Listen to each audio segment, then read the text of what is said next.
STSS stock, is this the right time to buy? I'm gonna answer all this in this very short 1-minute video, so watch till the end.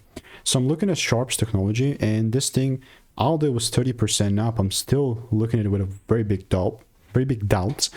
Now, I'm trying to be kind of not nice. I've made more videos than anyone else in the space. I documented all that on my YouTube channel. Specifically, even with STSS, I've had so many receipts in the Discord as well. But yeah, this is like, there was one heck of a bearish market at the time. I looked to take these lows out, the lows got cleared, and then we pumped up.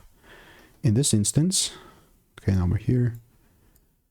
This did not close with a full candle, not even on the 1-hour chart, which obviously it's a big no-no for me.